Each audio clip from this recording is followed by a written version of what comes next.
Muito obrigada, Rafaela, por compartilhar os seus conhecimentos conosco.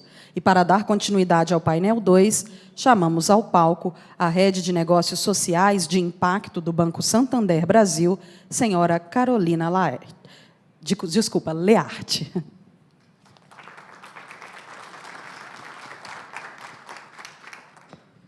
Boa tarde a todos, gente. Prazer enorme estar aqui. Quero agradecer a MIF, quero agradecer a Adriana também, que eu tive a oportunidade de conhecer agora recentemente. E, Adri, onde você me chamar, eu vou, porque acho que o teu trabalho é um trabalho incrível mesmo, de fato. Tive a oportunidade de estar aqui ouvindo também sobre o que vocês estão falando aqui dentro do setor. Como o Banco Santander, a gente saúda o setor, nós temos muitos clientes do setor florestal, e a gente está na década da restauração dos ecossistemas, nunca foi tão importante, então, né, o setor florestal brasileiro, que é líder, né, global, mundial. Minha função é contar para vocês um pouco do que a gente está fazendo no Santander, mas um pouco também da minha visão e da perspectiva de sustentabilidade para o setor financeiro. A gente estava num painel de materialidade aqui, então, quando a gente pensa em materialidade, a ideia é entender o que de fato, as instituições financeiras podem fazer pelo mercado, pelos clientes, pela sociedade. Então, eu trago um pouco do ecossistema de negócios do Santander e uma visão um pouco mais recente que a gente acaba de idealizar ali, também de um nicho de negócios que, de certa maneira, vem desatendido pelos bancos, e como é que a gente consegue, então, também apoiar vocês. Na verdade, eu vou contar um pouco de como é que a gente está pensando isso também, na perspectiva do negócio, mas na perspectiva do além-negócio, né? Uma das coisas que a gente vê é que cada empresa aqui representada tem aqui parceiros, trabalha com organizações não governamentais, tem institutos, tem fundações, e a gente parte, então, de uma visão nova aqui de como que a gente trabalha o impacto social a partir também dessas parcerias que já existem dentro dos negócios de vocês. Conto rapidamente aqui sobre o nosso ecossistema de negócios. Conversava aqui com a Rafa, também quero dar um abraço aqui na minha amiga, porque o setor financeiro trabalha muito junto, então a gente se conhece há muito tempo, trabalha na Febraban juntos também. E o que a gente percebe também é que tem uma descentralização, em geral, do tema de sustentabilidade dentro do setor financeiro. Eu acho que nas empresas, por serem core business específicos, né, eu acho que a gente também passou por um processo de trazer o tema de sustentabilidade cada vez mais para o negócio, é a característica do setor florestal, mas dentro do banco, dentro do Santander, que tem 21 anos hoje, 22 anos a gente fez esse ano de experiência em sustentabilidade, a gente, 22 anos atrás, só tinha a Natura e o Banco Real, para quem se lembra aqui de sustentabilidade, né? E a gente evolui em 2008 para a Santander, quando o Santander faz a aquisição do Real, primeira área de análise de risco socioambiental do mercado, primeiras emissões verdes, energia renovável, liderança em energia renovável no país. 30% de tudo que está hoje instalado no Brasil passou pela mão do Santander, seja em crédito, assessoria, investimento proprietário. Então, a gente tem uma certa experiência. E aí, hoje, como é que a gente está dividido, então, para poder atender os clientes? Então, a gente tem aqui, desde as operações estruturadas, lá na esquerda, não sei se isso aqui funciona aqui, mas as operações estruturadas, passando por uma área que foi recém-constituída, que foi um spin-off de uma área que eu toquei de 2017 até 2020, que era a área de Sustainable Finance, ficou dentro de sustentabilidade. Em 2017, a gente fazia 3 bi de negócios sustentáveis. No ano passado, a gente fez 32, um pouco menos do que a gente fez no ano anterior, que foram 56. Então, é um negócio que cresce exponencialmente, porque também está crescendo dentro dos negócios de vocês, né? A tesouraria, com uma mesa de energia, segunda maior mesa de energia privada do mercado, toda a parte de commodities, e agora, com a aquisição, 2 anos atrás, de 80% da Way Carbon, acredito que todos vocês conheçam, a Way Carbon é uma empresa mineira, parceira do governo do Estado, inclusive, aqui do BDMG, e, enfim, de muitas das empresas de vocês também. A gente dá um passo importante nesse mercado, tanto de assessoria aos clientes que assumiram o Net Zero, como aqueles que também querem fazer aquisição de créditos de carbono. Temos uma área de pesquisa, de ESG, temos uma área de inovação sustentável, que está pensando nesse motor, como é que a gente gira essa roda, né, utilizando esse expertise, juntando esse expertise de ESG com o expertise de negócios. A área onde eu estou hoje aqui, que é de negócios sociais, o Prospera de negócios com empreendedores microcrédito e a própria Way Carbon, né? Bom, vou falar rapidinho, então, me ajuda aqui, aí a gente passa. Mas acho que, assim, entre critérios de negócios, coisa que é super importante, assim, tem se falado muito sobre transparência, sobre greenwashing, então o banco está muito preocupado com todas as análises de risco socioambiental, como a Rafa falou. Isso acho que é um padrão dentro dos melhores colocados do setor financeiro. Santander inova, 1 ano e meio atrás, a gente lança uma taxonomia de negócios, onde a gente começa a batizar todas aquelas operações que a gente vai chamar de green or social, alinhados à taxonomia da União Europeia. Não podemos esquecer que somos um banco europeu, então cumprimos todas as regras do Banco Central Europeu também, que nos confere bastante trabalho, mas também uma vanguarda importante dentro do tema de ESG, que seria o meu próximo slide aqui que eu queria mostrar para vocês. O que a gente começa a pensar recentemente? Então, avançamos muito nos temas de energia, avançamos muito nos temas de saneamento, temos muito para fazer ainda. E todos os temas ambientais, no tema geral, acho que eles estão mais bem endereçados. Quando a gente começa a pensar no social, a gente começa a se provocar como é que a gente traz mais impacto para a sociedade, como banco.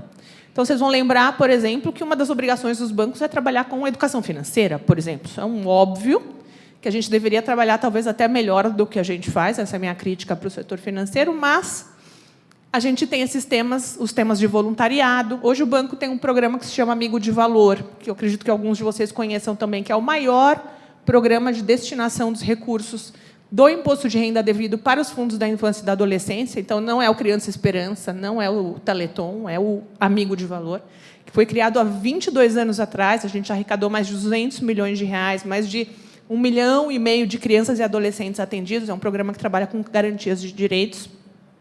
Mas a gente começa a realizar como é que a gente pode atender a sociedade melhor.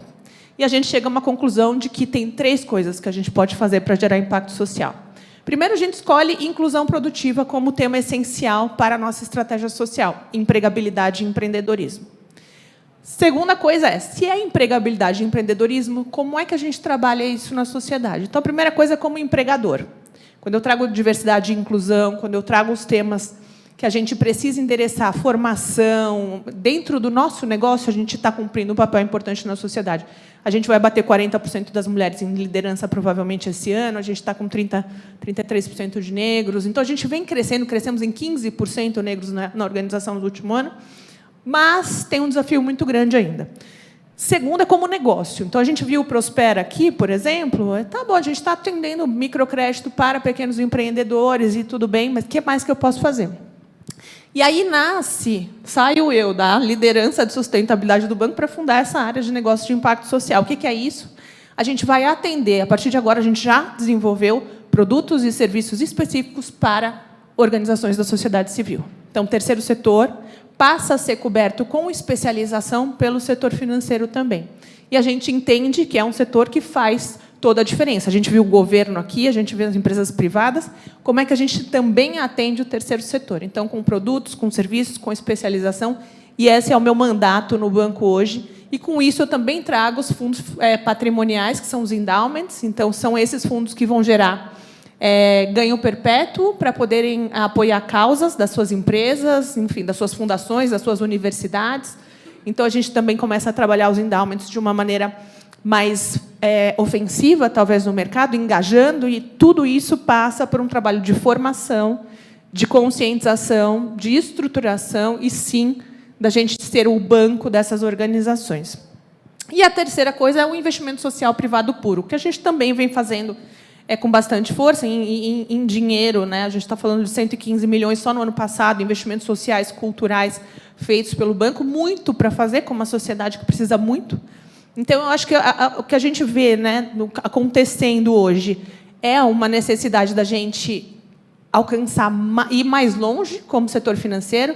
Vou puxar aqui para a Rafa de novo, mais para a Febraban, porque a gente tem se debruçado sobre muitos assuntos que interessam à sociedade de forma conjunta, como, por exemplo, contenção do desmatamento, Amazônia. Criamos recentemente aqui uma autorregulação para o setor de frigoríficos, que vai exigir que, até 2025, todo e qualquer frigorífico localizado na Amazônia, essa é a regulação da Febraban, mas os bancos vão generalizar isso para o Brasil como um todo, terão que ter rastreabilidade de seus fornecedores diretos e indiretos e vão ter que mostrar essa rastreabilidade sob pena de terem seu crédito sob atenção ou que está cortado por esses bancos que são signatários aqui da autorregulação. Então, esse é só um exemplo de como que a gente vem trabalhando. Participamos ativamente das discussões de licenciamento ambiental anos atrás, estamos super alinhados aqui, Adri, com o que vocês comentaram. Então, acho que essa é um pouco da presença do Santander, mas também eu defendo aqui um pouco dessa materialidade do que a gente está falando do setor financeiro também. Temos muito para fazer, mas eu acho que a gente tem uma legitimidade importante, com profissionais super capazes dentro do setor de ESG, dentro dos bancos, para poder atender às necessidades dessa sociedade, e a gente está absolutamente à disposição de vocês para, juntos aqui, vencer os desafios que são necessários todos os dias. Super obrigada.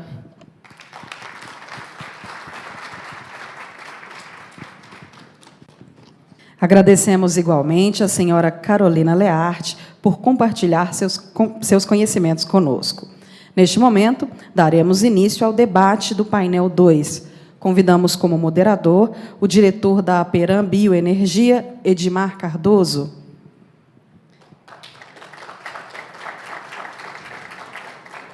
Convidamos também o CEO do Grupo TSX, Paulo Eduardo Pinto. E pedimos para retornar ao palco a senhora Carolina Learte e também a senhora Rafaela Dorto.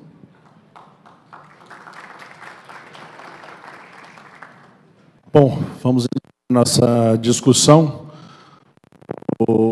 A nossa primeira mesa redonda concentrou em redesenhar a história dos três porquinhos, né? Cadê o Ricardo? Já deixou. Essa segunda mesa redonda, eu acho que a reflexão é como construir essa casa, mas construí-la de forma a agregar valor, né? Agregar valor à sociedade de forma sustentável, de forma que realmente possa contribuir para o hoje e para o futuro. Diante disso, eu gostaria de passar a palavra já para o público, para quem queira fazer perguntas, e depois a gente vai debatendo entre a gente. Alguém quer fazer pergunta? Só levantar a mão. Já que o público está um pouco tímido, né? Eu gostei muito da exposição aqui. O Edmar e a Adriana, principalmente, né, Adriana, é uma grande incentivadora desse trabalho. Aliás, antes de fazer a pergunta, eu queria te cumprimentar pelo evento, viu, Adriana? A Adriana nos procurou há alguns meses atrás para a gente ajudar a estruturar, né, o evento, que esse auditório aqui hoje é muito disputado aqui na região de Belo Horizonte. E como a gente tem o escritório aqui, a gente acabou ajudando nessa logística, né? E pela gentileza ela nos convidou para participar também. Mas e a Adriana conhece um pouco do nosso trabalho. A TSX é uma empresa hoje de 30 anos. Eu costumo brincar que na época eu sou um dos fundadores. Era permitido trabalho infantil na época, então talvez essa incompatibilidade da minha aparência com o tempo da empresa. Mas é o seguinte, a oportunidade de participar desse painel, e, sobretudo, com expoentes da área financeira, acaba culminando com uma percepção de valor que antes eu não tinha. Isso é importante, Edmar, porque a gente tem hoje um produto desenvolvido na empresa, na TSX, é uma unidade de negócio, a gente especializado na área de projetos de capital, auxiliamos grandes empresas na implantação de projetos de capital. E, ao longo da última década e meia, a gente viu o custo social dos investimentos de capital no Brasil crescerem exponencialmente. Eu falo isso antes mesmo do advento da agenda de princípios ESG, né? A gente, talvez no Brasil, em razão de tudo aquilo que foi dito aqui no painel anterior, que denota a falência do setor público em alguns segmentos, né? Vários segmentos, sobretudo no que diz respeito às obrigações sociais, e, gradualmente, essa agenda foi sendo transferida para o setor privado, depois culminou com esse tema tema da agenda de princípios ESG, que veio meio que assambarcar um pouco daquelas iniciativas que se faziam no Brasil de forma eventual ou esporádica, ou realmente por questões de exigência de contrapartida, que foram crescendo muito. E a gente percebendo essa dificuldade das empresas em lidarem com temas demandados pela sociedade através do poder público ou de associações de classe, né, ou associações da sociedade civil organizada, temas muito distantes do seu core business, e o custo social aumentando, e um anacronismo na percepção de valor, né? E a gente, preocupado com isso, começou a imaginar como poderíamos contribuir, porque era um tema muito distante do nosso core, que era a parte de engenharia, a parte de equação fiscal e tal. E desenvolvemos, com o apoio do pessoal da FIENG, que à época, isso eu estou dizendo aqui na época de 2016, 2017, um produto que é, basicamente, a estruturação e implantação de agências de promoção de investimentos na região ali diretamente, vamos dizer assim, afetada, né, bem afetada pelo investimento. Isso acabou permitindo, depois de algum tempo, houve um impacto da Covid e tudo, mas depois de algum tempo, uma maturidade muito grande nesse produto, mas uma coisa que eu não tinha antenado, porque ele é um produto muito, com um estilo de governança muito forte, né, para que não haja um desvio da função social ou da função precípua da Agência de Promoção de Investimento. A bibliografia mundial, sobretudo o Banco Mundial, MIT, determina que, de todos os capítulos da Agenda do Desenvolvimento, a promoção de investimentos é aquele que precipita mais valor, e ela é feita de forma organizada, ela precipita valor ainda mais, até 50% mais resultado, né? E, dentro dessa estrutura de governança, o setor público e o setor privado são convidados a participar, né? Então, a gente faz todo um trabalho de estruturação e depois de operação inicial dessas agências. E é interessante, ouvindo vocês aqui, porque, olha só, as coisas como são, né, Adriana? É sinapse, né? Eu falo que são vários neurônios que precisam, muitas vezes, ter sinapses, né? E esse tipo de sinapse é promovida, muitas vezes, em encontros como este. A gente sempre convidou para a estrutura de governança, por exemplo, bancos de fomento. Então, aqui em Minas, a gente tem algumas iniciativas onde o BDMG participa, foi convidado a participar, né? O BNDES já manifestou interesse em participar das estruturas de governança de agências, que são tipicamente do terceiro setor, né? Em localidades fora de Minas, inclusive no Nordeste. Mas o setor bancário privado, a gente nunca foi ao encontro dele, né? Então, acho muito oportuno a gente depois conversar sobre isso, né? Porque eu penso que, de todos os motes da agenda de princípios ESG, a questão do compartilhamento de valor é aquele que permeia matricialmente toda a estrutura, sobretudo quando a gente fala do I e do S, né? Essa estrutura de compartilhamento de valor, ou seja, você levar ao cidadão local o conhecimento de uma agenda, no caso específico das agências, de promoção de investimentos, e toda a estrutura de como metodológica e de como trabalhar como protagonista dentro dessa agenda e não como mero coadjuvante, né, é extraordinário. E, obviamente, toda essa estrutura de economia, né, de toda a estrutura de legitimação do indivíduo passa necessariamente pelo economics, né? Então, nesse sentido, eu louvo, acho muito bacana, e vamos estabelecer esse contato para a gente poder alinhar esse propósito, tá bom? Posso só fazer um comentário, Dimar? Rápido. Acho que da tua fala tem uma coisa muito legal, que é, primeiro, antigamente a gente obrigava as empresas a fazerem isso, né? Iam implantar algum empreendimento, puxa, quanto que a gente penava para colocar condições contratuais onde se teria que cuidar, né, do entorno, enfim, né, as clássicas condicionantes. Agora, você está me dizendo que se monta agências de desenvolvimento, se atrai investimentos, e isso é muito legal. Isso dá uma coisa. A outra coisa é, olha a quantidade de atores envolvidos. Você tem um terceiro setor que executa isso.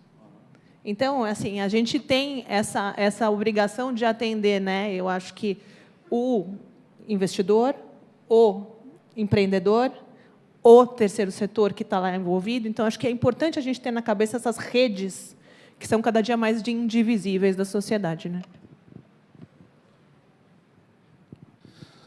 Ok. Bom, acho que a gente está numa linha interessante aqui com essas duas perguntas. E depois, Paulo, eu volto no seu ponto, porque eu acho que, com o seu ponto, eu acho que a gente finaliza essa nossa discussão. As duas perguntas, eu gostaria de passar para a Carolina e para a Rafaela, que é o seguinte, né? O setor é formado de 60%, né, de pequenos e médios produtores, né? A gente viu que, nas apresentações de vocês, tudo isso encaixa muito bem com as grandes empresas, né? Praticamente está no nosso dia a dia, trabalhar com o ESG, com as políticas, compliance, governança, né? como encaixar esses pequenos e médios produtores, né? E, diante disso, o que a gente tem direcionado para esse pequeno e médio produtor em relação às linhas, né, de financiamento de projetos de descarbonização, né? Só um panorama aí para a gente, e se vocês puderem deixar alguns conselhos aí bem práticos, eu acho que nos ajudaria a formatar esse painel.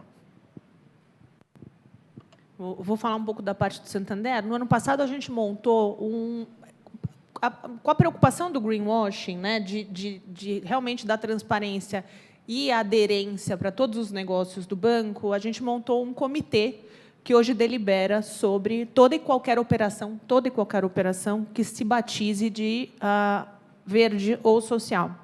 Nesse comitê passam operações de 5 milhões, 10 milhões, de pequenos, médios e bilhões de grandes. Então, assim, a gente não tem essa restrição. Quando a gente fala dos negócios sustentáveis, a nossa taxonomia de negócios ela é pública, ela está dentro lá do nosso site de sustentabilidade do Santander, ou seja, o negócio de vocês ele está enquadrado ali como um negócio sustentável. Então, nós não temos restrições hoje. E, em geral, e aí eu não estou aqui exatamente na ponta, mas a gente tem trabalhado muito com as áreas comerciais para que vocês, ao procurarem o seu gerente de relacionamento, tenham uma orientação adequada a respeito destes negócios, do enquadramento desses negócios, porque muitas vezes são operações que podem ser mais baratas, dependendo do cliente, dependendo do vulto da operação. Então, no geral, o que a gente tem tentado é fomentar todo o mercado dentro dos critérios que a gente entende que são de verdes ou sociais. Mas, no final, também vou deixar meu contato, gente. Se tiverem qualquer problema, eu sempre deixo meu contato, porque acontece mesmo. Bom, o BTG, diferente do Santander, é um banco que está fazendo 40 anos esse ano e é um banco que nasceu como um banco de investimentos. E a gente, ao longo dos últimos anos, a gente tem focado em pequenas e médias empresas, em clientes corporativos. A gente até tem um gerente aqui de crédito que fica em BH que veio me acompanhar. E, para pequenas e médias empresas, a gente já tem algumas linhas específicas voltadas para ESG, como para painéis solares. A gente tem uma linha específica para isso e a gente sempre está pensando em como se aprimorar. Acho que o conselho que eu daria, que é também um trabalho que a gente acaba fazendo, é de... Muitas vezes, né, a gente manda um questionário com um monte de pergunta difícil e a gente senta com o cliente para explicar cada um desses pontos e por que eles são importantes. Acho que um primeiro passo é, de alguma forma, pensar em alguma política, quais são os seus compromissos, quais são os valores que você, como empresa, quer colocar ali para a sociedade, para o meio ambiente, para as suas partes interessadas. E um segundo compromisso, uma segunda ação, é tentar se alinhar ao que os compromissos internacionais colocam. Acho que eu sempre dou de dica para as empresas que estão começando. Existe o Pacto Global da ONU, que ele está focado tanto nas grandes empresas, como o Santander e o BTG, mas também em empresas pequenas que estão começando a olhar para o tema. Então, daria essas duas dicas, mais macro, pensar em político, a qual tipo de direcionamento você quer ter como companhia ou como empresa para a agenda de sustentabilidade, e o segundo, tentar se alinhar a esses padrões internacionais. E nesses grupos, ao aderir a essas iniciativas, você também consegue participar de uma série de discussões com pessoas que provavelmente estão na mesma posição que você ou que estão no mesmo setor que você. E, como a Carol falou, esse mercado de ESG ele é muito pequeno e a gente está aqui para se ajudar.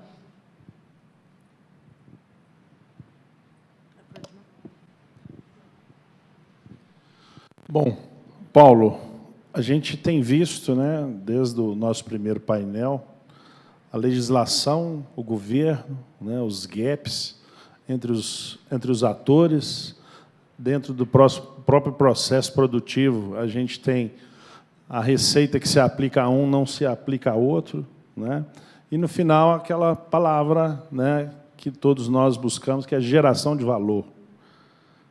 Como que a gente vai fazer com esse emaranhado de variáveis e tentar buscar um caminho que converge e que, no final das contas, todos saiam ganhando com isso aí? Pelas falas aqui, a gente está passando por um processo de transição muito crítico, né? Isso é muito latente. A colocação aqui do Dr. Carlos Eduardo, né, mais cedo, como também todos os membros do governo de Estado, principalmente aqui do secretário, o Leonardo, do Meio Ambiente, é muito evidente. A gente precisa fazer é debater, articular, né? É o que eu falo de promover essas sinapses, né? Estamos chegando num ponto em que todo esse anacronismo, né, interpretativo, normativo, ele está nos levando à perda de competitividade de forma muito latente, né? Só não vê quem não quer, né? Eu acho que o Brasil poderia estar muito melhor do que está hoje, isso é muito evidente. A gente, historicamente, na empresa, por exemplo, a gente relaciona com empresas de grandes corporações. A dificuldade das grandes empresas em fazer esse enfrentamento é cada dia maior, não é menor, né? Imagine isso para as médias empresas e para as pequenas empresas. São, assim, não precisa nem tecer aqui, né? Nós vamos ficar chovendo numa molhada aqui, né, Ricardo? É muito latente, é muito evidente, está chegando num ponto culminante. Eu acho que é impossível a gente continuar com uma agenda tão, como eu disse há pouco, anacrônica, né? Fazendo muito calor e pouca luz, né?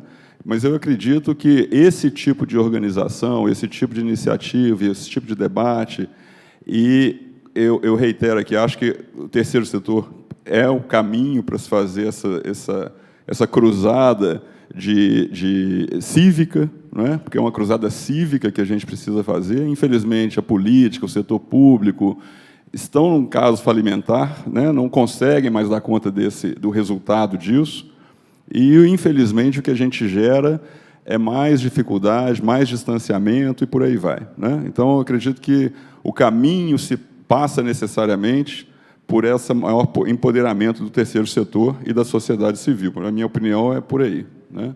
Parece que tem uma pergunta. Obrigado, Paulo. Público. Posso perguntar? Eu sou Flávia. Oi, Rafa. Gostei de ver você aí. Prazer, Carolina. Gostei de ver duas mulheres sentadas aí. Eu acho que essa é uma vertente do ESG que a gente precisa sempre tomar conta, né? Então, é muito bom ver vocês duas aí. Gostei também que a Carolina falou que, como está há mais tempo em voga, né, a questão ambiental, e talvez há muito mais tempo as questões sociais, mas menos discutidas ou menos no holofote, a gente acaba esquecendo que a ESG tem esse componente social, e, do mesmo jeito que tem muito greenwash, também tem muito social wash, né? E também tem muito governance wash, né? Vamos dizer assim. Então, eu queria entender, nessas medidas, eu acompanho um pouco o que a Rafa faz e acho super legal, mas eu queria entender como que esse componente, não só ambiental, mas social, olhando um pouco para essa questão de gênero né, do empoderamento, eu não gosto muito dessa palavra, mas de gerar oportunidades para mulheres, e aí eu acho que pode ser tanto para empresa pequena, média, grande, enfim, como que se isso é um componente relevante e que é considerado nesses comitês que você mencionou, Carolina, e a questão de governança também, que eu acho que a governança ela é alguma coisa absolutamente acessível a qualquer tamanho de empresa que você tenha, né? Então, eu queria ouvir um pouquinho de vocês, como que vocês usam isso dentro do Santander e do BTG. Vou começar por aqui falando um pouquinho mais do tema de diversidade, um pouquinho mais do tema social. Acho que, de novo, né, Flávia, como você colocou, o ambiental ele está muito mais em voga. Acho que nos últimos anos os bancos têm se preocupado mais em criar critérios para acompanhar questões sociais, e o BTG tem feito isso tanto para casos de crédito como para casos de investimento em fundos. Então, a gente tem usado padrões internacionais, usado padrões da ONU, para entender em que medida aquele investimento que a gente está trazendo para dentro de um fundo ou para dentro de um banco está relacionado a alguma questão análoga de trabalho à escravidão, análoga a trabalho infantil, e de que forma que temas como diversidade estão sendo tratados. Os próprios, né, o que os bancos usam para investimentos de projeto, que a gente chama padrões de desempenho do AFC, do Banco Mundial, ele já tem uma versão específica para questões voltadas à diversidade. Então, a gente tem olhado para esses padrões para projetos grandes e também para investimentos dentro dos nossos fundos. Acho que isso que eu queria trazer. E, olhando um pouco para dentro do banco, acho que uma abordagem que a gente coloca, a gente está num setor que não é muito feminino, a gente tem, o BTG tem focado muito em programas de mentoria. Mentoria para quem está começando a liderança, mentoria para quem está começando no mercado financeiro, e não só mentoria para mulheres, mas também mentorias para grupos subrepresentados. Então, a gente quer investir nesse funcionário que vai ficar muitos anos com a gente, para que ele consiga alcançar cargos de liderança. Gente, o tempo está esgotado, ela já me disse aqui. Flávia, obrigada. Acho que, da mesma forma como a Rafa comentou, acho que no banco também diversidade é um valor bastante importante. Eu acho que a gente deveria tratar a diversidade como uma coisa que deveria ser um business as usual. A gente tem que olhar para esse negócio e para não ter mais que fazer esse tipo de pergunta ou ter que discutir esse tipo de coisa, né? Então, a gente trabalha todos os dias para isso. Como eu falei na minha palestra, a gente está com mulheres ali chegando na casa dos 40% em cargos de liderança. Fora de cargos de liderança, mais da metade é mulher, por exemplo. Entendeu? Então, assim, negros também. No Santander, acho que é uma das únicas empresas no Brasil e que está no mundo onde a diferença salarial de mulher para homem ela é quase zero. Então, isso é muito legal também. E outras coisas que a gente vem fazendo quando a gente fala de negócios, que é influenciar. Então, acho que tem uma palavra-chave aqui, que é assim, eu vou olhar para um empréstimo estruturado, a Rafa falou, a gente vai atender os padrões de desempenho do AFC, a gente vai olhar para a governança, vai olhar. Agora, a gente pode fazer isso melhor, né, Rafa? Então, acho que a gente aqui tem ainda um dever de casa de influenciar cada vez mais. A gente não vai cortar o crédito de quem não tem 40% de mulheres na liderança. Essas são decisões que as nossas empresas fazem e que têm que arcar com as consequências de competitividade de mercado no futuro. Mas a gente precisa cada vez mais trazer essa agenda, trazer essa pauta e influenciar para que isso vire, de fato, um negócio que não vai mais precisar ser discutido um dia, se Deus quiser. Bom, agradeço a Rafaela, Carolina, Paulo, né, pelas discussões, né, ricas, por sinal. Eu acho que fica essa reflexão, né, essa materialização das práticas, né, ESG, mas também como influenciar, né, para que todos os atores converjam, né, Paulo, para uma geração de valor. Acho que fica essa mensagem, essa reflexão, e eu acho que a gente ainda tem muito para trabalhar nesse ponto, mas as parcerias, eu acho que são fundamentais para a gente entender isso tudo. Agradeço a atenção de todos e encerramos o painel 2. Obrigado. Encerramos o painel 2 e agradecemos pelo rico debate aqui realizado. Solicitamos aos convidados que gentilmente permaneçam ao palco para uma foto e para receberem uma singela homenagem da AMIF pela sua participação no evento.